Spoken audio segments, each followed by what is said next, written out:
Estamos iniciando então a segunda parte dos vídeos e depois estaremos fazendo a terceira parte também, onde nós oramos, para aqueles que querem se converter e para aqueles que desejam ser curados de doenças e enfermidades. No final estaremos orando. Vamos então a esta segunda parte, lembrando que todos os slides que aqui usamos você pega gratuitamente no nosso blog, também os ensinos escritos temos lá para você pegar gratuitamente. Vamos então à introdução da lição. Vamos então à introdução da lição, que diz o seguinte: nesta lição estudaremos a respeito da vocação de Paulo para o santo apostolado. Veremos o ponto de partida de sua vocação e sua escola de formação no deserto da Arábia. Assim teremos uma visão geral de como Deus usa o tempo e as circunstâncias para formar um ministério útil para o reino de Deus. Então é interessante notarmos aí que Paulo é escolhido, Jesus já disse que ele foi escolhido para fazer esta obra de apóstolo. Então ele vai transmitir a palavra de Deus, vai abrir igrejas, vai coordenar o trabalho dessas igrejas, vai orientar os pastores dessas igrejas, vai escrever cartas doutrinárias, tudo isso. Então Paulo foi chamado para isso. Agora ele precisa ter um treinamento, ele vai aprender. Ninguém nasce sabendo fazer toda a obra de Deus. Então tem que ter uma experiência. Então olha só, por exemplo, eu posso dar o meu exemplo. Eu comecei, assim que eu aceitei Jesus, fui congregar numa congregação, sentava lá no banquinho lá atrás, ali, e ouvindo. Aí eu fui ler a Bíblia. Em 3 meses de crente eu já tinha lido a Bíblia toda. Então era um desejo, uma fome. Quem coloca isso em nós? O Espírito Santo. Por que ele colocou? Porque ele queria que eu desse aula na escola bíblica dominical. Então com 3 meses de crente eu já era professor, ensinava a palavra de Deus. Veja só.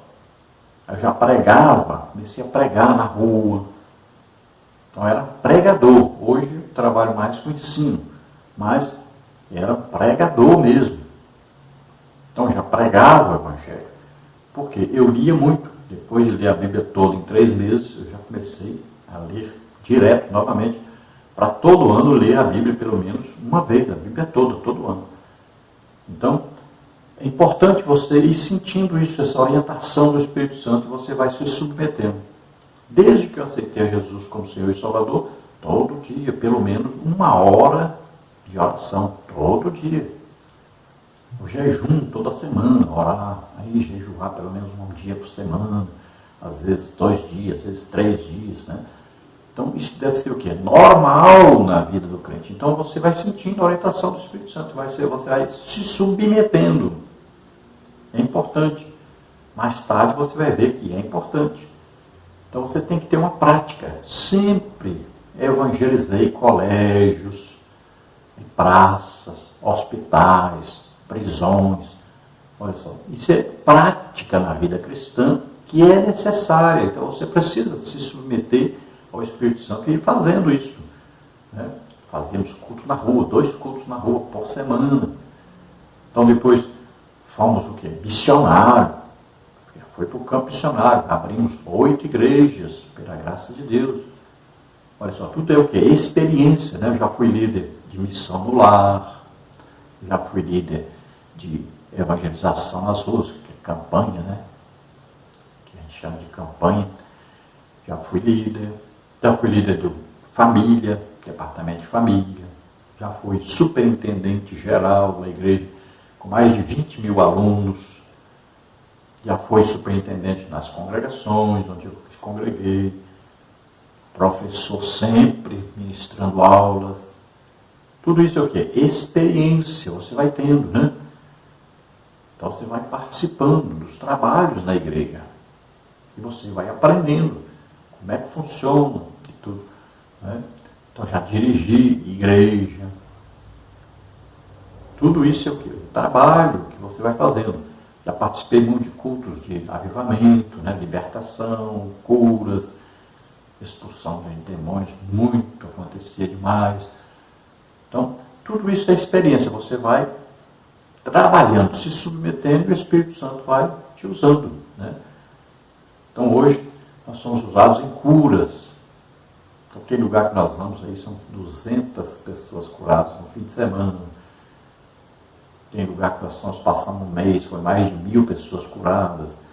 Então, é um ministério que você vai, durante a sua vida, você vai ter um treinamento para chegar a esse ponto que Deus queria que você chegasse. Então, você vai devagarinho, vai sendo treinado por Deus. E o apóstolo Paulo fez o quê?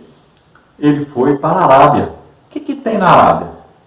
Existe uma cordilheira do Monte Sinai que ela atravessa, ela tanto está do lado, se você olhar o mapa de frente assim, você vai ver que de um lado, está ali no Golfo de Acaba, a cordilheira do Sinai está lá, mais próxima ali, para chegar em Jerusalém, né, ali embaixo. E do outro lado é a Arábia, e a mesma cordilheira do Sinai atravessa para o outro lado. O que existe do outro lado? Ali existe o que? O Monte Horebe. Foi ali onde Moisés morou. Veja só, ali que morava o seu sogro, Jetro, né? Terra de Midian. Foi ali que Moisés teve um encontro com Deus, a sarça ardente. Depois, foi ali que Moisés recebeu a lei. Tem muita gente que acha que é do outro lado, mas é lá do lado da Arábia. Foi ali que Moisés teve um encontro com Deus. O que Paulo faz então? Quando ele se converte, né, ele teve um encontro com Jesus, nós cremos que Paulo já estava tocado com os testemunhos dos cristãos, e principalmente de Estevão, e tinha desejo já de ver Jesus, de falar com Jesus, de conhecer esse Jesus.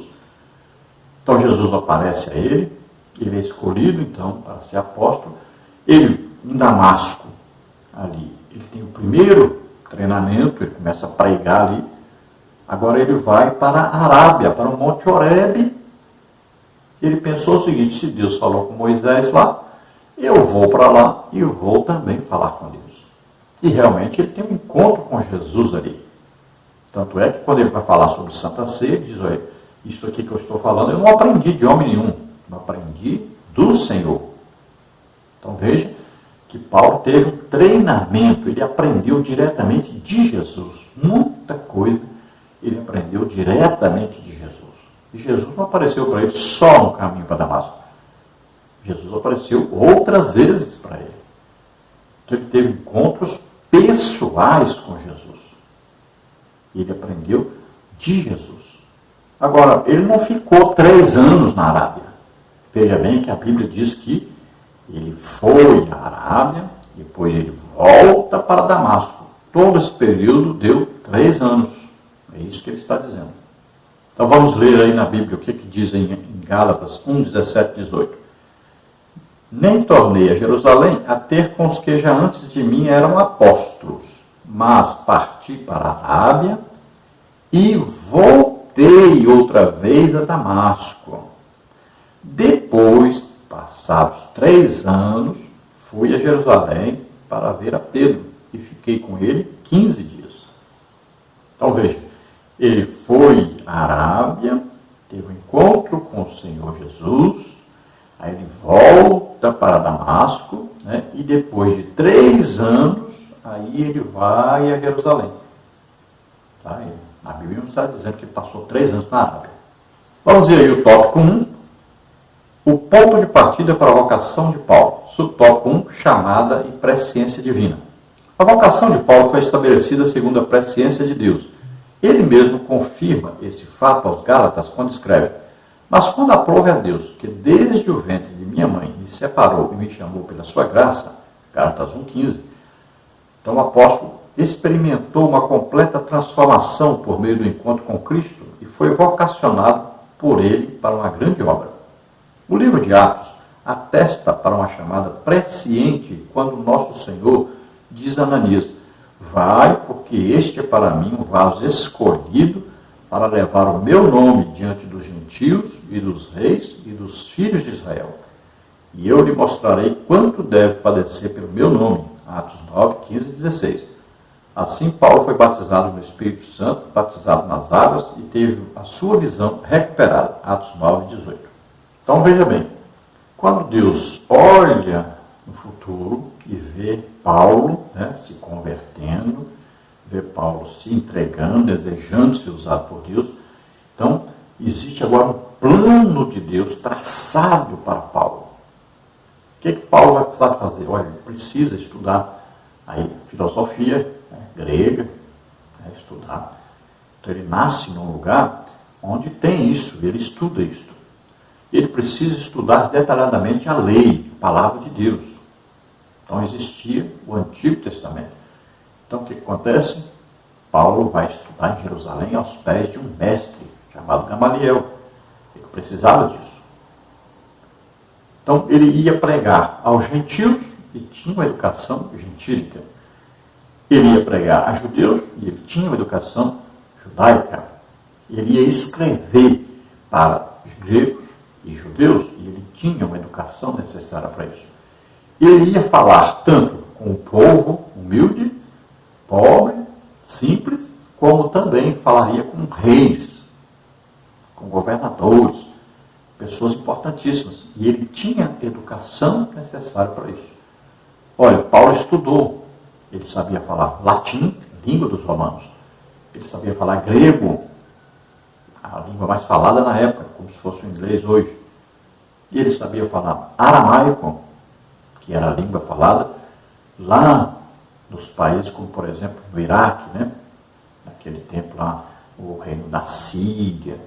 Então, naqueles países bem longe lá, onde Abraão nasceu, né? Onde começou ali, onde começaram ali os semitas a existirem ali, toda aquela região do Iraque, aquilo ali, tudinho, era a língua aramaica. A Babilônia, a língua era aramaica. Então, Paulo aprendeu essa língua, porque na Bíblia existe parte escrita em aramaico. Né? Então, Paulo aprendeu outra língua, qual é? Hebraico, a língua que os judeus falavam na época. Então, veja só, todas essas línguas eram importantes e Paulo aprendeu a falar essas línguas, porque era importante para o seu ministério. Ele nem sabia que no futuro ele usaria todas essas línguas para pregar o Evangelho. Então ele aproveitou as oportunidades. Deus escolhe, direciona, cuida, né? Imagina quantos perigos Paulo passou e Deus o protegeu, o livrou, porque tinha um plano para ele. E assim conosco.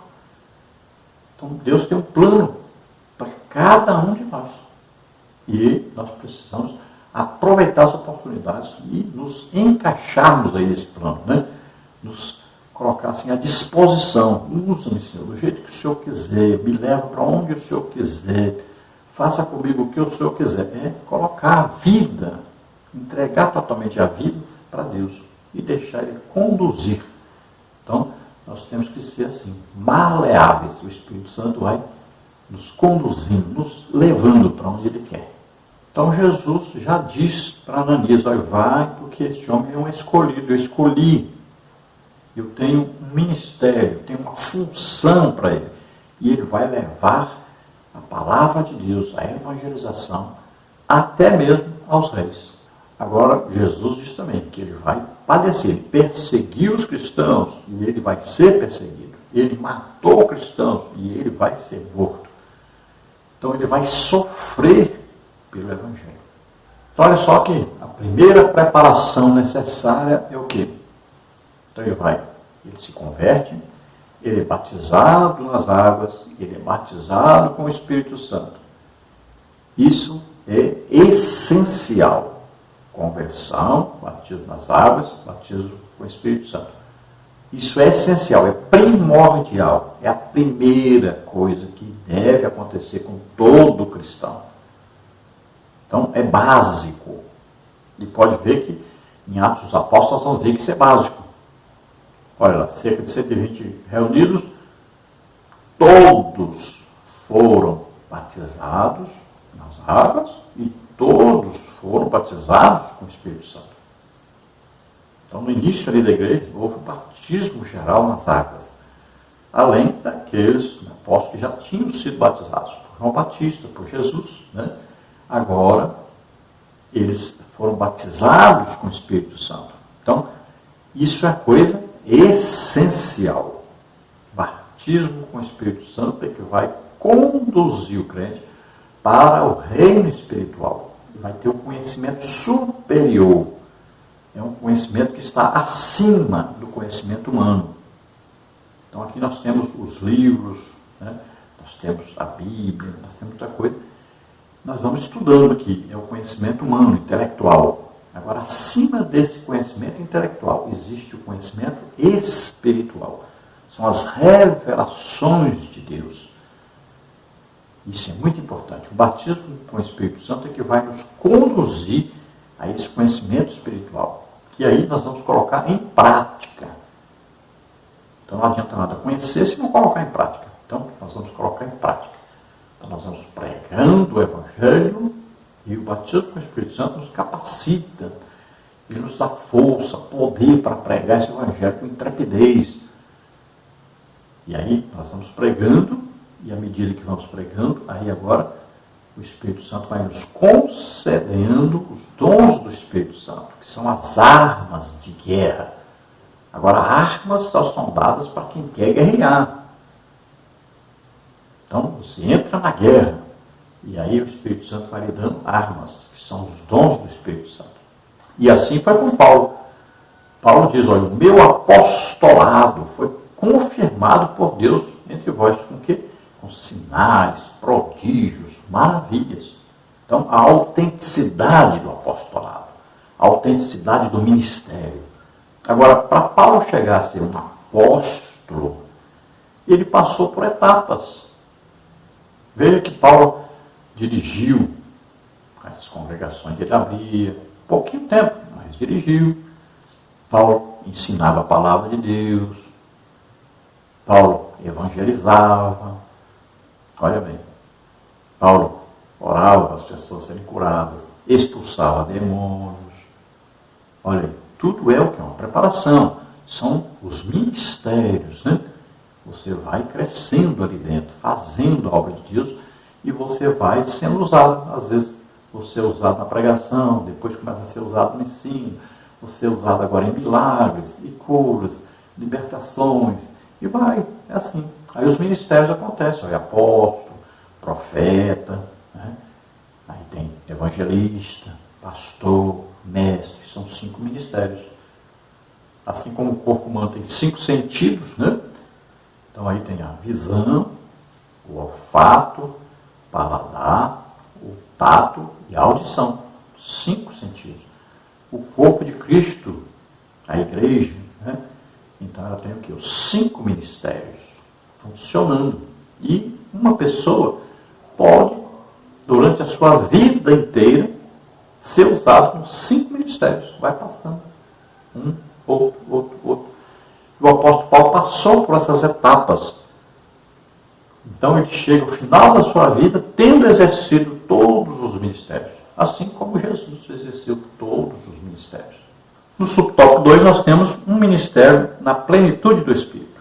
Depois de passar pela experiência do novo nascimento, Paulo recebeu a plenitude do Espírito, isto é, ele foi batizado no Espírito Santo. Atos 9:17. Nesse sentido, o livro de Atos revela que o ministério do apóstolo dos gentios recebeu uma unção especial do Espírito Santo. Foi um ministério marcado por pregação poderosa, curas, sinais, prodígios e maravilhas. Com o ministério do apóstolo, aprendemos que não podemos fazer a obra de Deus sem a atuação do Espírito Santo. Ele é que confirma a palavra e a obra. Então isso é muito importante hoje, porque o ministério ele é confirmado por Deus, com sinais, prodígios e maravilhas. Veja lá que Pedro, quando prega em Atos, você vai ver ele falando, esse Jesus foi confirmado por Deus entre vós, com o quê? Com sinais, prodígios e maravilhas. Esses sinais, prodígios e maravilhas confirma tanto o pregador, ou o ministro, como o que ele prega. Olha em Marcos, capítulo 16, versículo 20. E eles saíram pregando e Deus confirmava a palavra que eles pregavam com sinais, prodígios e maravilhas. É impressionante hoje que a gente vê quantos pregadores famosos não existe confirmação do ministério. É impressionante isso. Quantas pessoas são ministros aí há quantos anos e não tem confirmação sobrenatural do seu ministério. É apenas natural.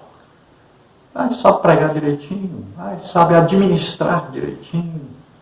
Isso aí não é um ministério dado por Jesus Cristo e confirmado por Jesus Cristo. Então é preciso buscar isso. Todo crente deve ter intimidade com o Espírito Santo e ser usado poderosamente pelo Espírito Santo. Agora você precisa desejar e acreditar. Então é bem claro aí. Paulo fala, meu apostolado é confirmado por Deus. Então é confirmado por Deus, com sinais, prodígios e maravilhas. Então veja aí Pedro, veja aí Filipe, veja aí Estevão. Olha, sinais, prodígios e maravilhas. Sempre nós vamos ver a confirmação. Né? O apóstolo João foi o homem mais usado em quê? Palavra de sabedoria. Escrevia a respeito do futuro. Ele tinha revelações, que é um dom do Espírito Santo, revelações a respeito do futuro. Palavra de sabedoria. Então Paulo vivia cheio do Espírito Santo e sendo usado poderosamente pelo Espírito Santo. Veja em Efésios o que aconteceu. As pessoas botaram fogo nos livros mágicos. Né? Olha só que coisa impressionante. Pessoas eram curadas de todo jeito. Levavam até os lenços e aventais de Paulo e jogavam lá no cima dos enfermos e eram curados. Os demônios eram expulsos. Olha só, coisa fantástica, maravilhosa. Maravilhosa mesmo. Que acontecia no ministério de Paulo. Subtópico 3. Deus mudou o nome de Saulo para Paulo. Na Bíblia vemos ocasiões em que Deus mudou o nome de pessoas. Abrão para Abraão, Gênesis 17:5. Temos aí a Sarai para Sara. Né? Jacó para Israel, Gênesis 35:10. Como Jesus alterou o nome de Simão para Pedro, Marcos 3:16, João 1:42. Entretanto, isso não se deu com o nome do apóstolo Paulo. Não há qualquer menção disso na Bíblia. O que explica a mudança de ênfase no nome de Saulo para Paulo é a origem do apóstolo. O nome Saulo, aportuguesado de Saul, remonta à sua origem judaica. Já Paulo, aportuguesado de Paulo, em latim, sua cidadania romana. Como o ministério do apóstolo buscava alcançar os gentios, o nome Paulo foi naturalmente usado no trabalho missionário e, consequentemente, nas escrituras canônicas. Então veja que coisa bem simples, né? Saulo era um nome, na verdade Saul, né? Hebraico. E aí, Saulos, do hebraico para o grego, passou a ser Saulos. Aí, esses Saulos, você transliterando para o latim, vai ficar Paulos. E você, pegando Paulos do latim para o português, o que acontece? Vira Paulo o nome. É isso que aconteceu, só isso. Então, Paulo, um nome usado para os gentios e para os judeus, Saulo. Não foi mudado o nome dele. Deus não mudou o nome dele. Então, veja que Abraão, Deus chegou para ele e disse, seu nome não vai ser mais Abraão. Vai ser Abraão. Olha só. Chegou ali e disse para Sarai, seu nome não vai ser Sarai, vai ser Sara. Olha aí, Jacó. Então Deus disse, seu nome não vai ser mais Jacó, vai ser Israel. Veja aí, Jesus chega para Simão e disse, seu nome é Pedro agora. Olha aí. Mas com Saulo não aconteceu isso. Deus não chegou e disse, vou mudar seu nome. Não. É apenas aí a tradução do nome, a mudança, né? Olha, por exemplo, nós temos vários nomes que nós traduzimos às vezes, né? Olha, alguém chega lá, por exemplo, alguém nasce nos Estados Unidos, o nome dele é Paul. Mas quando chega no Brasil, as pessoas começam a chamar ele de Paulo. E aí? Fica conhecido como Paulo. Mas o nome dele não é Paulo, é Paul. Olha só. Olha lá, John. Chega no Brasil, o povo começa a chamar de John, então daqui a pouquinho, vai chamar de João mesmo, que é o nome brasileiro. Pronto. Aí pega o nome e começa a chamar de João. Então veja só que são mudanças de linguagem. Não é que Deus mudou o nome Saulo para Paulo. Cuidado com pregadores. Os pregadores têm mania de enfeitar as coisas e não é correto.